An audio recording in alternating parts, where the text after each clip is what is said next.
On today's show, there's something wrong with Nikola Jokic and the Denver Nuggets. I'm not sure what it is. Hopefully, Tim Legler can help me figure it out. But Cade Cunningham, nothing wrong with that guy. In fact, he might be the MVP. And Kevin Durant goes off for the Houston Rockets. We're going to talk about those games on today's All-NBA show.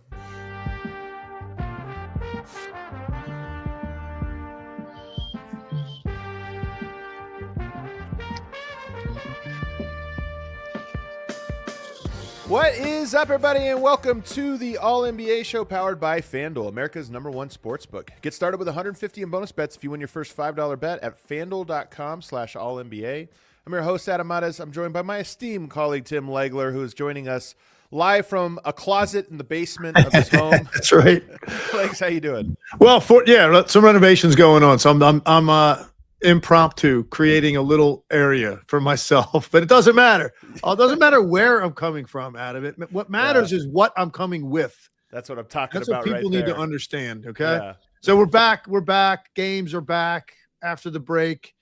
Much needed, right? Real live action games to talk about, and some good matchups last night. Some really interesting games. I disagree. I need another break after last night's Nuggets game. I need another week off. That's how painful that one was to watch. We're going to actually make that our FanDuel game breakdown. Like I said, we're going to talk about a lot of games today. So what we like to do on the show is just talk about the games, but we're going to start with an in-depth breakdown of this one.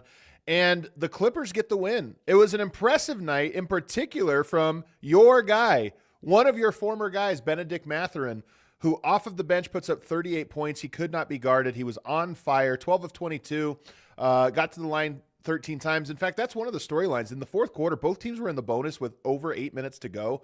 And there was, 40 free throw shot in that fourth quarter between both teams. But the Nuggets in the clutch legs this year, their bread and butter has been the clutch. The two-man game. You get to the clutch, and if it's close, Denver's going to win. You go to the two-man game, can't be stopped. That has not been the case this year. They have been horrible defensively in the clutch, and offensively, they've just been average. And it happened again last night. I know the game had some weird things down the stretch. Maybe we'll talk about Jamal Murray gets fouled, had a chance to win it, misses a free throw. But just what was your overarching takeaway watching this game? I think for me the first thing would be that's about the floor for Nikola Jokic offensively. It really is. I mean, and the reason I say that is because, what's crazy is too, and we're going to be a little bit critical on him today after a 22-17-6 game that most guys would kill for. But what was surprising about this game, and he did play pretty well in the fourth quarter. Like, he had some really big baskets down the stretch when he looked like himself. He got single coverage and he just, he punished whoever was on him for about 3 or 4 buckets there when they had to have it. But the first 3 quarters of the game, he was missing plays that he normally makes so casually that you were shocked. I'm talking about a little 5-foot floater, like that little running one-handed shot in front of the rim. He just doesn't miss that shot. Misses that. A putback attempt that he had in the third quarter that actually was the second quarter. Gets an offensive rebound, goes back up uncontested and misses a layup. Missing free throws, shot an air ball on a 3. He looked like he was laboring to change ends of the floor. And it's not like he's the smoothest runner in the world anyway. He's not like this guy that you look at and say, oh, he's super agile the way he changes ends of the floor. But he looked like he was laboring up and down the court a little bit and just played so poorly offensively by his standards that they're still in the game with a chance to win. It's pretty remarkable, honestly. And so I don't think I'm going to go to the depths you are. Like, this is your team. You love this team. Cover this team. Sure. I get that. I'm not going to sit there and say, man, there's some poison pill in here with the Denver Nuggets where this just isn't going to happen this year, or they're not a legitimate threat to the Thunder. I'm not going there for a variety of reasons. I would take more away from that game that Jokic could play that way offensively, and you still had a 10-point lead in the second half. You had a 6-point lead in the fourth quarter. You're in position to win the game. Unfortunately for Jamal Murray, another situation where he gets fouled on a 3 with an opportunity to make all 3 and is not able to do it. That's the third time in a very short period of time. That's incredible that would even happen to one player 3 times in that amount of time. I look at it the other way, man. I'm looking at it more glass half full for those reasons, and also the fact that some of these guys that are playing heavy minutes and starting for them now have missed so much time. Like, the continuity offensively for this team just can't be there right now with the number of key guys that have been missing large chunks of time, including Jokic, who missed a month. You still don't have Aaron Gordon. Christian Brown just came back. You had Cam Johnson out forever. I'm looking at that stuff. Okay, this is going to take now some time to find their rhythm and hit their stride again with guys back. And Jokic can't play worse than he did last night offensively. What's unfortunate about it, and I think I largely agree with you, like to me this is not a panic button pushing of the Denver Nuggets season. I still think that I feel very confident. They were so good in the first 2 months of the year. And that's and when they were healthy, especially in the first month of the year, I was like, man, this is the best version of this team I've ever seen. And then the injuries start piling up, and that just the whole season has just been like waiting for the team to get back. But what's concerning is the Nuggets have seemed to have played the same game 6 games in a row. You remember Jokic came back against the Clippers and had that incredible performance. And it was a little bit of some false hope, because that was the one game since he's been back that he's looked like his old self. Every game since then, he's looked rough. And last night, none rougher than last night. And Legs, here's the numbers on it. He generated 0.8 points per direct touch last night. He always touches the ball over 100 times a game. He gets more touches than anybody in the league. It was the 7th least efficient game of his entire regular season career. He has 22 turnovers in his last 3 games, which is just an insane number. He can't stop turning the ball over. So I do think that this is a matter of, it's the first time in his career he's been injured, not just hurt, but injured.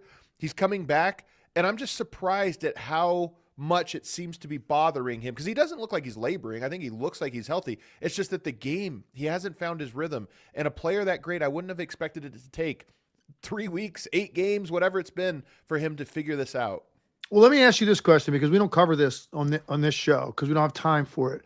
But you're watching it every night. What are they saying? What is Jokic saying after the game? What is Adelman saying after the game? Because clearly these are the questions that are going to be asked. Because you're right, Jokic came back and it was incredible the way he played. You're like, man, this guy doesn't miss a beat, doesn't need rhythm. Forget, rust or whatever it is that most players need to shake off the rhythm they need to find when they come back from a month out. He didn't have any of that. He dominated the Clippers in that first game, and it's been a little bit tough sledding since. They've lost 5 out of 7. What are they saying when these questions come up? I want to know, like, what are the answers? Or are they giving you just, cliche stuff? It's cliche stuff, but I will say that it's calm. You can tell when a team is panicked or a team is like frustrated and something's going on. And they just have the like, we got to figure it out. We got to figure it out. But the thing is, Legs, is this Western Conference is unforgiving.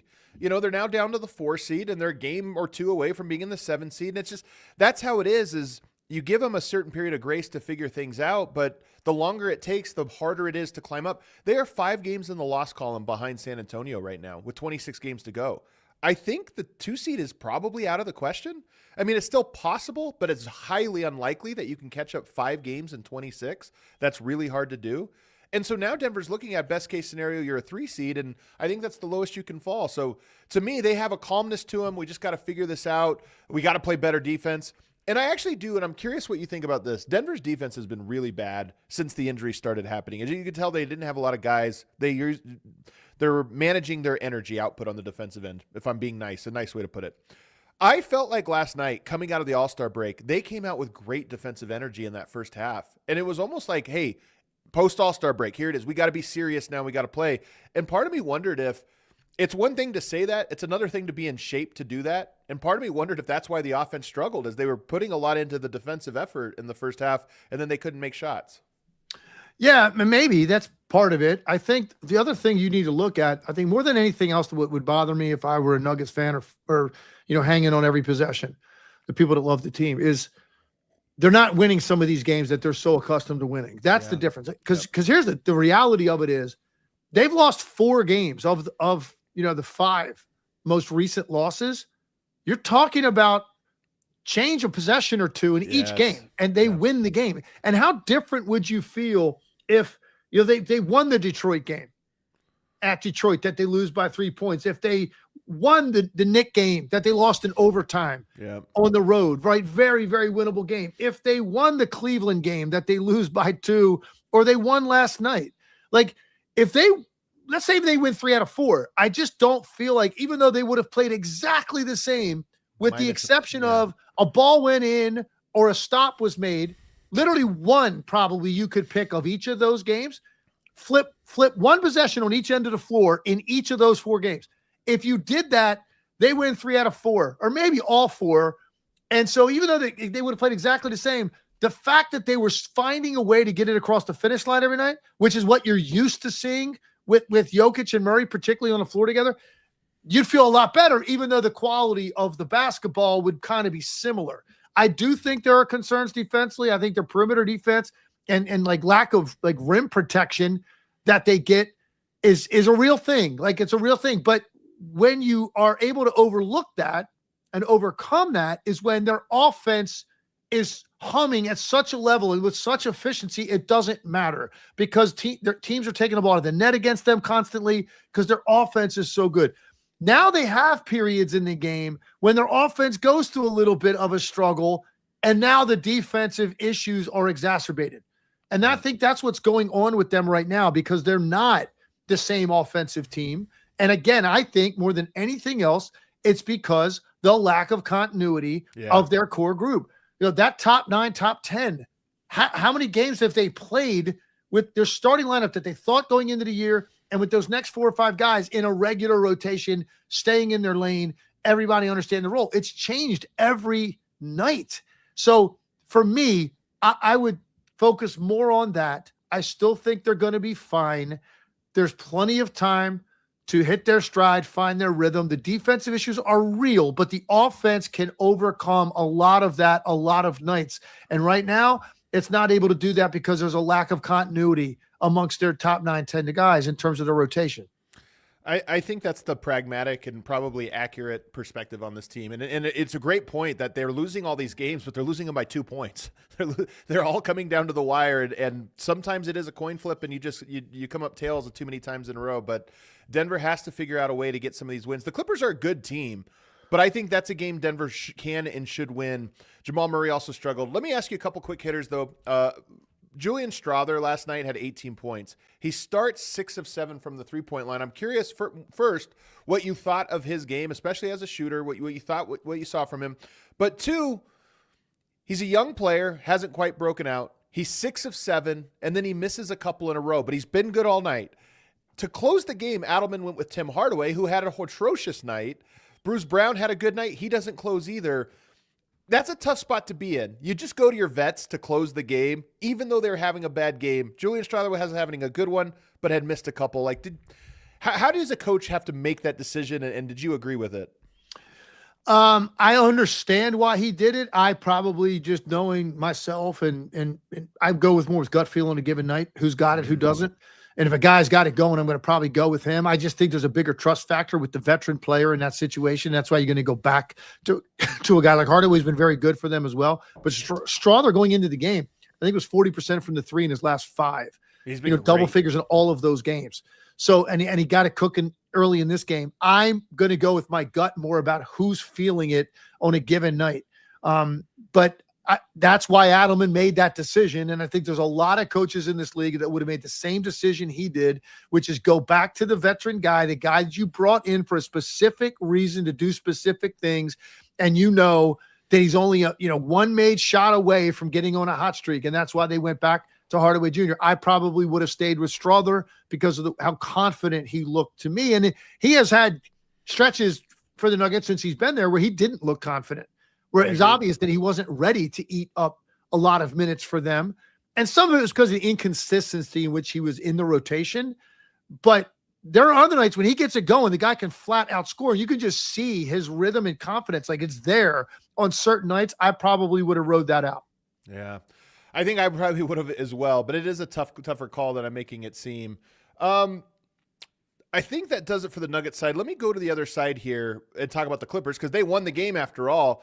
Bennedict Mathurin, it was really interesting. They get Darius Garland. He's not playing just yet, but Bennedict Mathurin kind of gives you a little bit of a look of what he provides. He gives you some quickness and some shooting off the dribble. And man, last night was he dynamic. You like him because he does this. When he catches fire, it feels like he becomes a superstar. And last night, he just was, I don't know how many he made in a row, but he made a bunch in a row and just played with the confidence that nobody could guard him, and he was right. Well, look, they gave up a lot, the Indiana Pacers, to get Zubac. I mean, you don't get a player of that caliber unless you're giving up something that they really liked as well. This is a guy, remember, that had big moments in the NBA Finals. a year ago. He is a natural scorer. Right. I loved him coming out in the draft. He's had some injuries he dealt with in Indiana, but for the most part, he was a solid, reliable, dependable scorer. The guy gets to the line. He had 13 free throws last night. He gets to the line, that sets up his night because he sees the ball go in from the free throw line a couple times. He's just a natural scorer when that happens. He shot the ball well from deep. He was hitting mid-range. The guy can flat out score. He's going to be just a terrific addition for the Clippers. And he put it on full display last night. He was the best player on the court offensively last night. And he has nights where he's capable of doing that. And even, by the way, on the nights when he's at his floor, it still looks pretty good because he gets to the line and he gets to double figures most nights. He's got a very serious look on his face. Sometimes you wonder if he's even having any fun out there.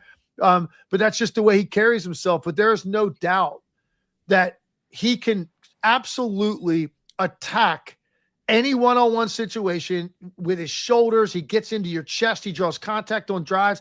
But when he's making the perimeter shot, now he's a completely different player. He's capable of doing what he did last night. And they needed every single one of those, by the way, to escape this game with a win. So they got to be thrilled. His home debut broke a Clippers record for his home debut. Is that right? With that performance, yes. I mean, That's how good he was last night. That's pretty cool, man. And it was cool to see that you look at the roster and who was available, it makes sense, but they played through him. I mean, you're a new guy to the team, and the team is like, okay, what do you need? Let's get some screens. Let's clear out. Let's play to your strengths. And, it worked very seamlessly. The other guy that I just absolutely love, and I think it's underrated because he missed time for the Clippers, and his return was part of why they went on this run. Derrick Jones Jr. is a heck of a player, man. And in the fourth quarter and in the clutch of that game, a lot of it was him. Hits a three, gets to the line for an and one, just makes a bunch of plays. And then obviously he gives you great defense, but he had 22 points last night. And I'm just watching him going, the Clippers have a lot of guys. John Collins is one of these guys. Chris Dunn is one of these guys. Nick Batum. They have a lot of guys that could play on every single team. But Derrick Jones last night really impressed me because when he gives you offense, he's like an A-plus role player. He had some big moments for this team in the second half and fourth quarter. And you could tell, like, he attacks some closeouts where he gets into the lane and Jokic is the only guy back there. And he just knows Jokic is not athletically going to be able to do much. So Jones jumps, he hangs in the air, he keeps the ball in his left hand as long as he can, and then he kind of shoots it on the way down.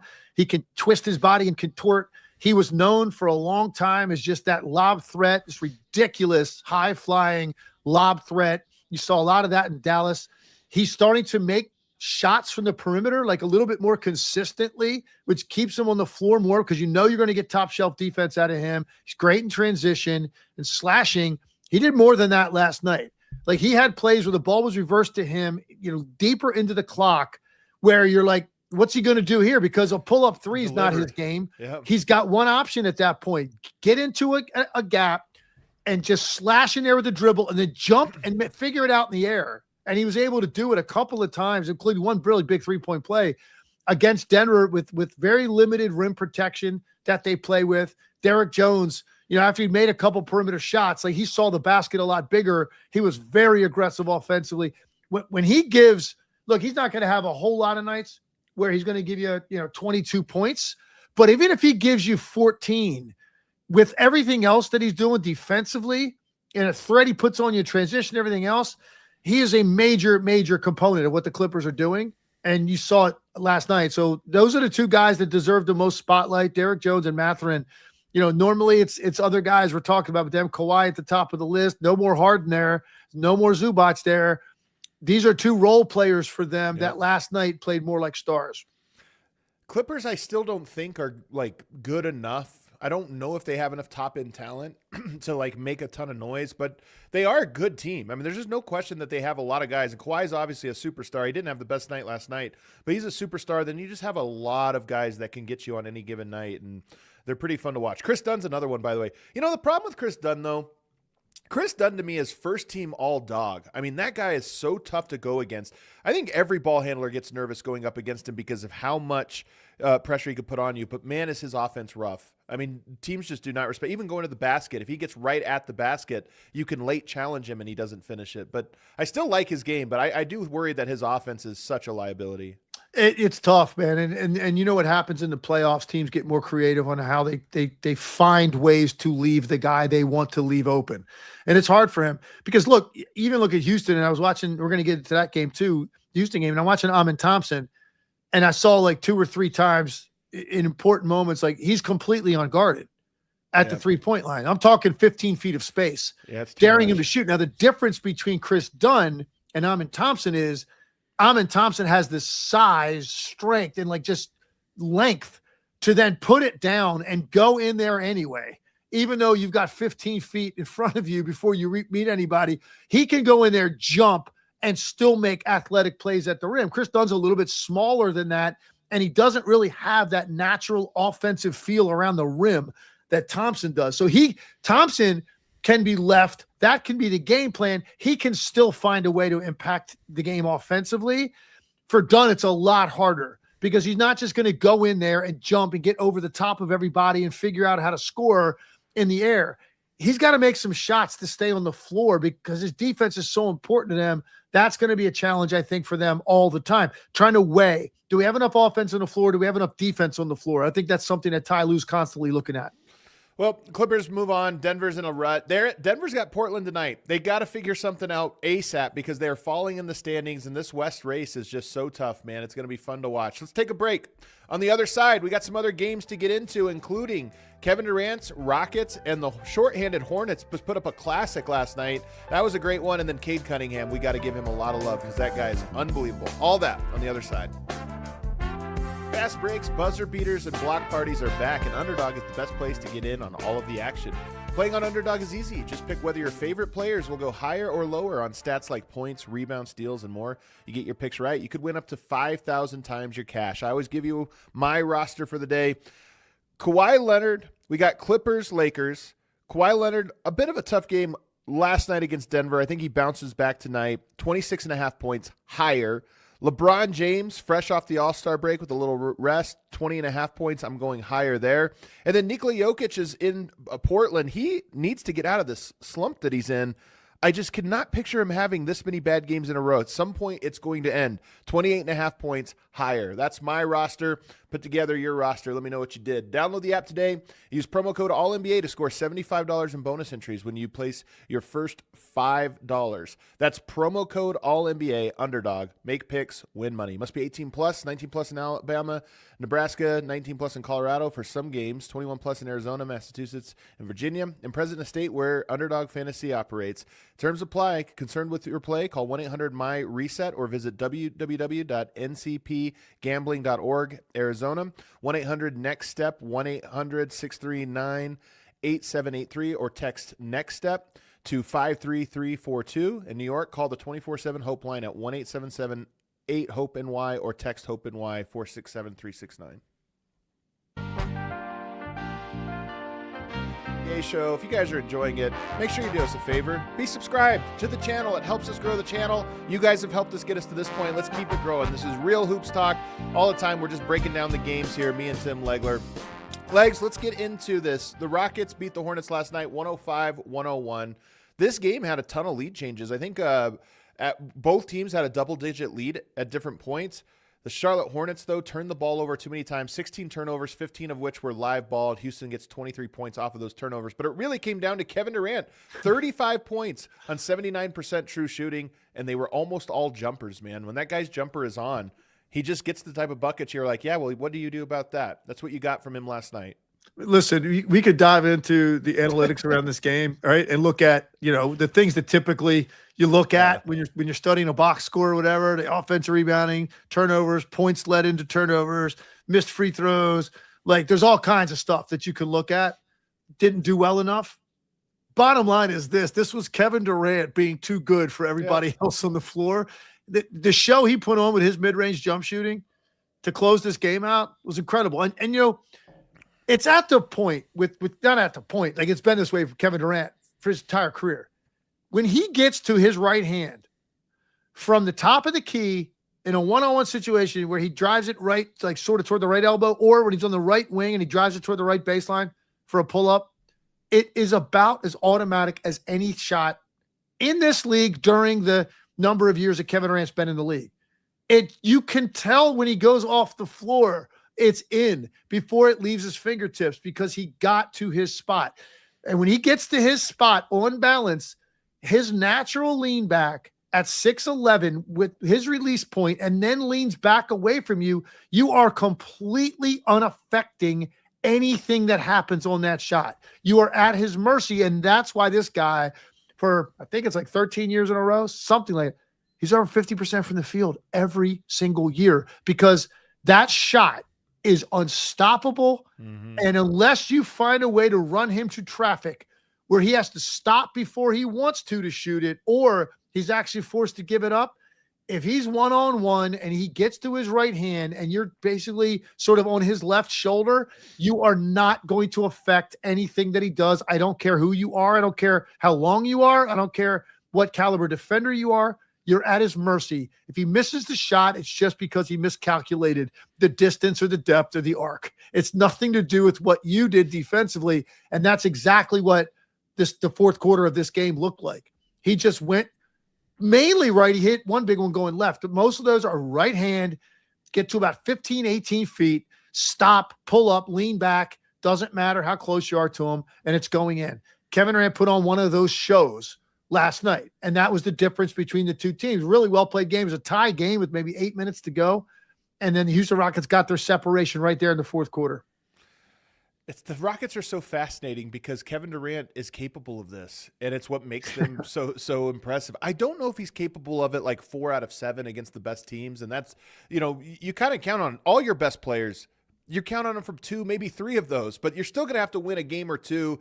And sometimes you have that and a guy on the other side has that kind of game and you lose it or whatever. But how many of those games can you count? Because that's still what I watch from the Rockets. As great as he is, I still question the overall, impact of what they can do collectively. But that being said, you get positive contributions from Reed Shepherd last night, even though he individually I didn't think was like fantastic. You win his minutes, it's big. And then Dorian Finney-Smith, starting to round into form a little bit, even though 8 points, 4 rebounds for him, not a crazy stat line. The ability to give you 23 playable minutes is so huge for them to kind of round out their rotation. I thought Jabari Smith played really well for them too. He's just so solid for them. Did a little bit of everything, shot the 3, got out in transition, played well for them. To me, one of the issues I felt like in this game, I didn't feel like the depth of Charlotte was there for this game or this team. And so as good as they've been, and they are to me a great story. And I do think they're going to give somebody a really good series, assuming that they get into a 7-game series.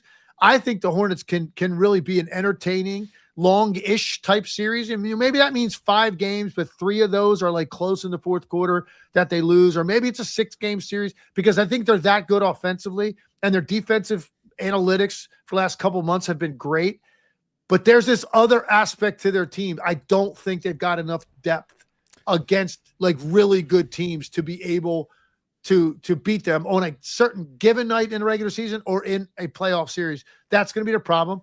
It starts one step at a time. And the first step for this group, let's let our starting 5 kind of come together, and their record when all of those guys play, including Bridges, Diabate, when those guys play too, their record speaks for itself, how good they are. Now you have to have the ability to go 9-10 deep and really trust what that's going to look like and not have wild variations in that. And I don't think they're quite there yet, but they're on their way, and they've entered the picture now. They're a relevant team in the NBA. And man, who would have thought we'd be saying that necessarily the way the season started or the way the last number of years have gone for this organization. They're relevant now. You need to watch them, and they have the potential offensively to play with anybody because they figured out how to play well together, like with these young guys, and they balanced it out well with athletes and shooting and playmaking. But I think their depth is still a little bit of an issue for me. I think you add Miles Bridges and Diabate back. Those guys were out last night. It helps your depth a little bit. But to your point, Kalkbrenner, I like him a lot, but in playoff series, he might be a little bit more matchup dependent. Then you got Josh Green. I've liked what he's given him, but he's also a guy that's probably going to be left open. Is he going to make his threes? And then you got guys like Sion James, Salon, that I think just have weaknesses that when they're good, they're awesome, and when they're bad, they're tough. And in playoff series, that's obviously really tough. So I think I'm with you overall on their playoff depth. But in regular season, I still think they have some guys that can play, enough guys when fully healthy. But that's the key, man. Nobody's fully healthy, so you're always down a handful of guys. Anything else from this game, or do you want to move on to the next one? Let's move on, because there was I think there was a lot of action in the league last night, and there was a really big one in the Garden last night that I think a lot of people were focused on with the Pistons and the Knicks. Well, let's get to it, man.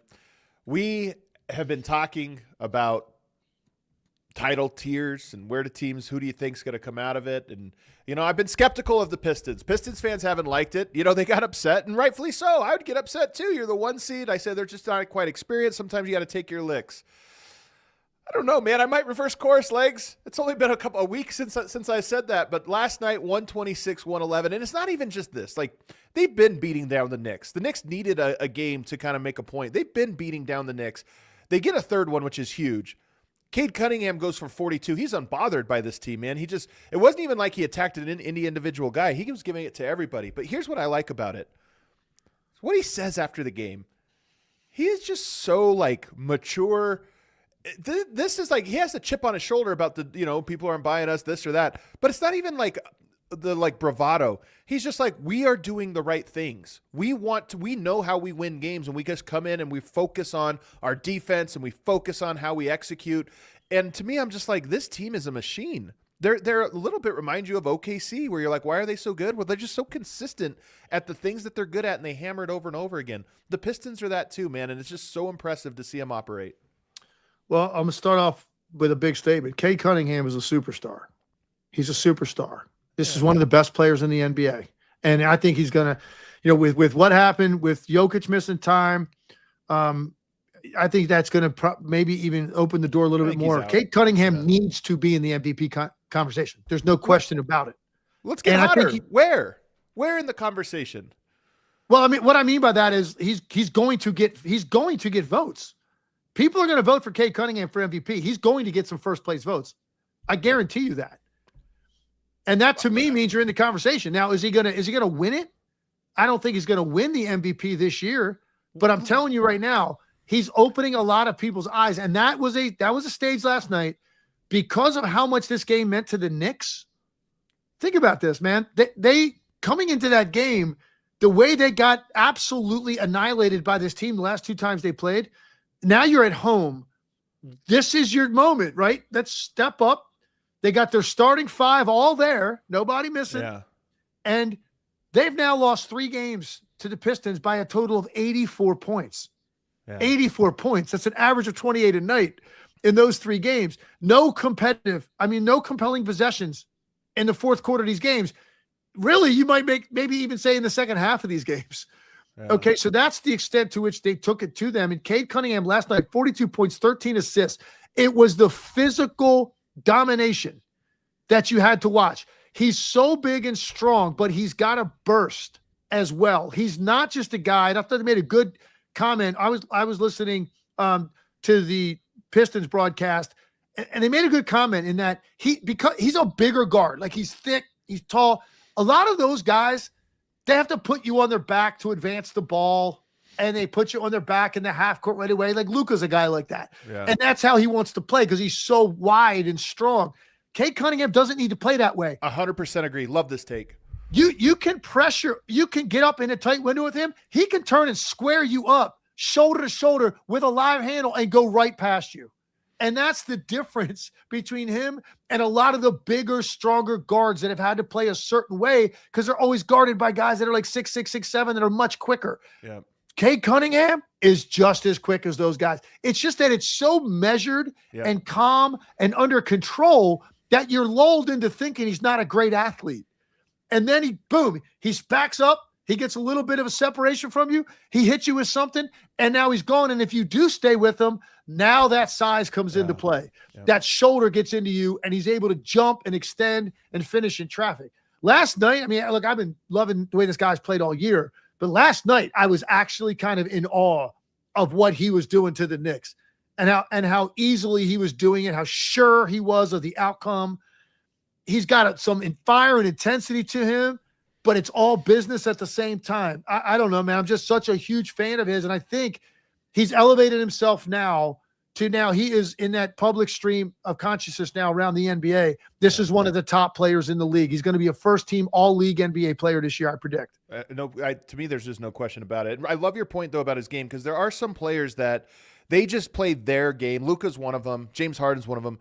And it doesn't matter who you throw at them. They're so good at it that you just try to limit it. But that's what they do. They play that. Cade is like, the Bruce Lee thing. He's like water. What he forms around whatever you're doing. So it never feels like I have to try to do this. He's just like, oh, you push me this way, I do that. You guard me this way, I do this. He just is like constantly can play. Whatever you give him, he finds a way to play that style and to take advantage of it. But I just don't think that was a hot take at all, Legs. I'm going to give you the hot take. Why isn't he the MVP? And I think right now, Jokic, look, he missed 16 games and he's been bad for 5 in a row. So that's 20 games. That's a quarter of the season. I think he's out. And he might not even qualify because he's up against the limit anyway if he misses any more time. Wemby is in this conversation to me. And you've got some of the usual suspects. To me, it comes down to Shai Gilgeous-Alexander, who's the front runner. But the Pistons' legs have a better record. Think about that. They have a better record than the Oklahoma City Thunder. They're the reigning champs. Yes, they've had some injuries, but we're not talking about the Pistons as this juggernaut all-around roster. We're talking about a team with solid players, a solid culture, but that culture comes down to Cade. Their culture is Cade's attitude. He plays the game with carries himself in a certain way that the Pistons have all copied, and he's the thing that makes it go. And I'm just watching this going, I think Shai is the front runner, but who has a better case next to him other than Cade Cunningham with the best record in the NBA? Here's I think one of the strongest cases for Cade Cunningham. The record, you're right. So for me, to get into that area where you start to be able to take some of the votes away from Shai Gilgeous-Alexander, like your team has to be close to them in record. Maybe you don't have to have as good a record or better, but you've got to be within striking distance. It was a big factor last year, obviously, with Jokic, the year that he had. How many more games did OKC win? Like 16? Yeah, so many. That's such a gap. It's just ultimately going to sway people that are trying to decide. It's too close to call. Oh, well, wait, they won 16 more games. Let's go there. So that's the first thing he's done. The Pistons have done is they've closed that gap. So now, and look, I don't know if they end up with a better record or not. OKC is very capable of running off 10 straight at some point. I don't know how it's going to play out, but they're going to be within striking distance. That's the first thing. It doesn't really matter. It's going to be close enough that you can say. Correct. They're within striking distance. So that is no longer an impediment to somebody because Cade Cunningham and the Pistons are in that position. Here's the strongest argument, man. He does not have another top-tier offensive player on the roster. Yeah. Like Jalen Duren's a really good player. He's he's not what you would describe as a top shelf offensive player. By that, I mean guys that you can put the ball in their hands and they can create their own shot. Any night they're capable of getting 25, 30 points. Oklahoma City does have some of those guys around Shai. Now, Jalen Williams has been hurt most of the year, but Chet is not a guy I would describe in that way either. But I think Jalen Williams is that way, and he proved that he had a 40-point game in the NBA Finals, and most of that was done on his own. So he's on that level. You look at their roster. I mean, it's Tobias Harris, Duncan Robinson, Asar Thompson, Isaiah Stewart, Jaden Ivey. I mean, right down the list. Holland. Like this is like, and Ivy's not even there. This is their list of players. That's to me his strongest argument. He is literally every night the engine for everything they're doing, much like we felt Shai was a year ago. So look, I think it's going to be tight. I think every night now we watch Cade Cunningham, he's starting to nibble away at that. But I do think this, if let's say they both get north of 60 wins, which I think they will, and they're really close, within a couple of wins either way, I just think with Shai Gilgeous-Alexander winning it last year and basically putting up the exact same numbers, it's going to be difficult for people to not vote for him. Yeah. That's ultimately what I think he will have. Now, he wins 2 and everything plays out similarly in that next year. That's when it gets tougher for guys to win 3 in a row. But I think this year, I still think Shai Gilgeous-Alexander is the leader in the vote. But Cade Cunningham, I think, is chipping away at that lead.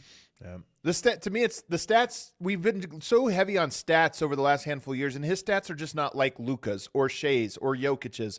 25, 10, and 6 isn't bad. It's just not the crazy numbers that we see, is scoring or triple doubles or whatever. But it doesn't matter. You watch him and you say, yeah, but he does everything that team needs and defends. I mean, he's an unbelievable player. Let's go to this topic, though, now.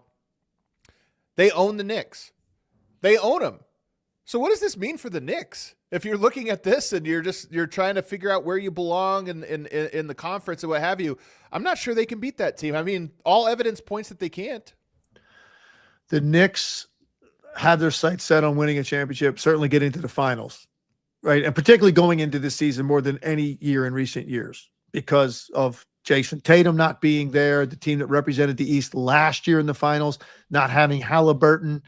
Go back a few years ago was the Heat. They're a different team. So that the recent teams that have represented the Eastern Conference are different. And so the Knicks thought this is our year. Cavs probably thought the same thing too. Now the Pistons were legit last year, and you knew you had to take them seriously, but they were young. They hadn't even won a playoff series coming into this season. So the Knicks think this is our year. This has to be our year, right? And then you get this team that you beat last year in the playoffs in a really tough series, a war, really probably the best first-round series of all. Like that was an absolute war, every one of those games. And now they just own you 3 times in a row this season. So look, they're done with them. Season series over. So that's the good news for the Knicks. You don't have to see this team anymore in the regular season. Now the question is that at all in the back of your mind? Of course. Right as you're playing out the rest of your schedule. Now they're probably not going to play until the conference finals if they end up playing each other. I don't know. I mean, you think the Knicks could fall? Why not? The Cavs, have a new injection of life. They have the exact same record right now. Boston's 2 games ahead of them. I just am saying I don't know. I might take you might be 4. right. You might be right. I mean, they're only 2 games up on the Raptors now for 5. So if they had a 4-5, they get the Pistons in the second round. Oh man. Well, first of all, if they end up 4-5, that means they were caught by the Cavaliers. Yeah. Or the Raptors, or however you want to slice it up. First of all, you got your work cut out for you in that series. Yeah. Okay, and then if you do get out of that, here are the Pistons waiting for you. So that to me was the significance of last night. Yeah. This is the one. All right, man, you got us twice. All right, cool.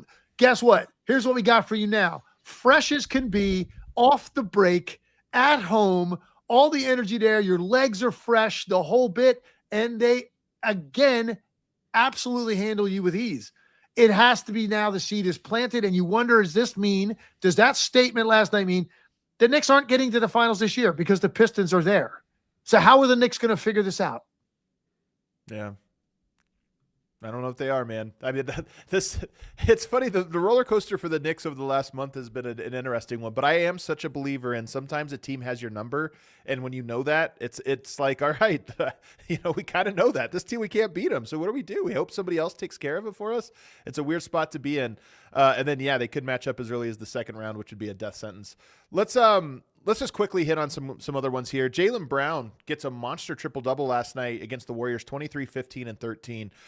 If we were just doing MVP rankings right now, Jaylen Brown would be in my top 5. Absolutely. There's no question. He's been that good. I look at Cade, I look at Shea, and then, maybe Jokic and Wemby might be round out my top here. But Jaylen Brown has been, like Cade Cunningham, a symbol of the culture of their team, consistent, and does whatever it takes to win. And last night, what it took was a crazy stat line. Here's why I have so much respect for Jaylen Brown this year. It's very unusual for a player. He's 29 years old. It's very unusual for a player who's been in the league this long to be able to, no matter if the circumstances dictate it or not, and clearly the circumstances with Tatum not being there means, okay, we need more out of you. Doesn't mean because it's expected or needed that you can do it at age 29. How do you find a whole nother gear offensively at 29 years old? You've been around the league this long. Yet he's done it. The guy's just short of 30 points a game. He's averaging 7 rebounds a game. He's giving you almost 5 assists a game, and he always gives you great defense. Again, this is another guy. Now, I don't know that he's going to win an MVP, but he's absolutely got a great shot at first-team All-NBA. And I give him all the credit in the world because even if you wanted to, it doesn't mean you can pull it off. Like maybe after averaging 22 and 23 the last 2 years, maybe he gets it to 25, 26 this year. That would have been significant because that's hard to do. He's taking it up to 30 points a night. And they're one of the best stories in the league. Yeah. When you look at like their rotation and the fact that they're sitting where they are, got to give Jaylen Brown, man, major credit. And I love, again, we're talking about guys now. Think about who we're talking about. Cade Cunningham, Jaylen Brown. their approach, man, and their demeanor is something I think you and I both really kind of jibe with.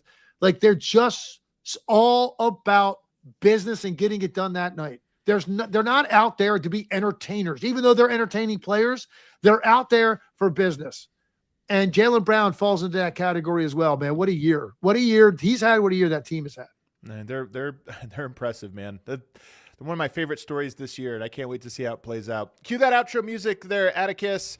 Legs, what do you got going on this weekend? You're calling the Knicks game? I will be in Madison Square Garden, man, for the Rockets-Knicks, and I'm trying to recall, like, I don't think I've called as a color analyst on TV a game in Madison Square Garden in maybe 15 years. I've done some radio games there. Really? So I'm super, super hyped about the environment, even though they're coming off this beat down by the Pistons. Look, they're still a very good team, and they've got a very good team coming off a really good win. Kevin Durant and the Rockets, Madison Square Garden, ABC, 8:30, man, it doesn't get better. Legs, I got to tell you, I got to give you a recommendation for a show, man. You got to check out the Soul Power. Have you seen this? Right. This is George Karl. I know what you're talking about. I have not seen it yet, though. This is George Karl and his production team had a documentary they just dropped on the ABA, and I'm so fascinated. I love history, and I love the history of the NBA and the ABA, and it's just been so compelling to watch. A lot of stories I didn't know. You know, the ABA history I feel like hadn't been told, and this one's great. We got to watch it and talk about it.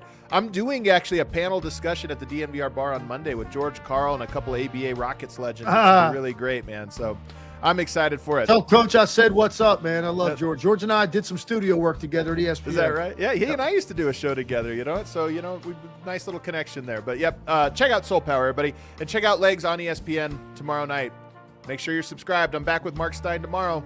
We'll see you then. We all silly like the mayor.